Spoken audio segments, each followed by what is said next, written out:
When 12-year-old Cassius Clay had his bike stolen in Louisville, Kentucky, he took up the sweet science so he could whoop whoever stole it. Soon, Clay became an outstanding amateur fighter and picked up a gold medal at the Olympic Games in Rome in 1960. He returned home to Louisville, wearing his gold medal proudly around his neck. But the pride faded when he was refused service in a whites-only restaurant. The incident caused him to throw his medal into the Ohio River. On February 25, 1964, the 22-year-old fighter took on heavily favored champ Sonny Liston. Clay predicted victory over the Big Ugly Bear to anyone who would listen. He beat Liston in the 8th round to become the heavyweight champion. After the fight, Clay jumped around the ring, proclaiming he shook up the world. Shortly after the fight, he announced his membership in the Nation of Islam. A week later, the Nation of Islam leader Elijah Muhammad gave Clay the new name, Muhammad Ali. The champ embraced the name change. Many people in press, including the New York Times, refused to refer to him by his new name. In 1966, Ali refused to serve in Vietnam, asserting his conscientious objector status.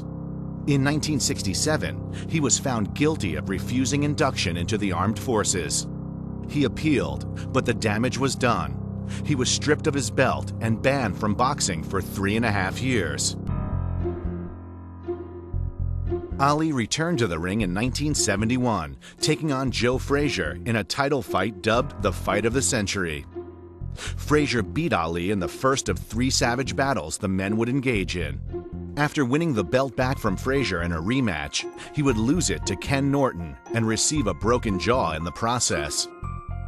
Ali was getting on in years, but his most impressive fight was still to come.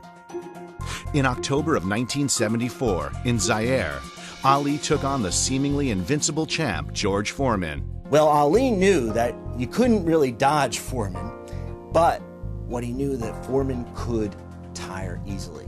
So he had what was called the rope-a-dope, where he would break the golden rule of boxing, where he would get to the ropes of the ring, and he would kind of brace himself on the ropes of the ring and allow himself just to be pummeled by Foreman. Ali was intentionally just trying to tire Foreman out, because every time Foreman hit, Foreman would lose his mojo, and he hit him again and lose it again, to the point where Foreman literally had trouble keeping up his arms.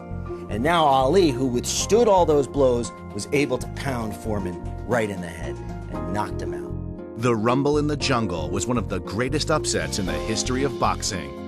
In 1978, in a major upset, he lost the title to underdog Leon Spinks. Ali returned 7 months later to beat Spinks and reclaim the belt, but the end of his career was near. On June 27, 1979, Ali announced his retirement. Yet like many great fighters, he stepped back into the ring, not one, but two too many times, officially retiring in 1981 with a record of 56-5. In 1984, Ali was diagnosed with Parkinson's disease, which affected his speech and began ravaging his central nervous system. Despite his illness, he carried the Olympic torch at the 1996 Games in Atlanta. Ali used his unparalleled stature to bring aid to places such as North Korea, Afghanistan, and Cuba, and earned the Presidential Medal of Freedom in 2005. Ali was not only a revolutionary fighter, he's a revolutionary political figure in American history.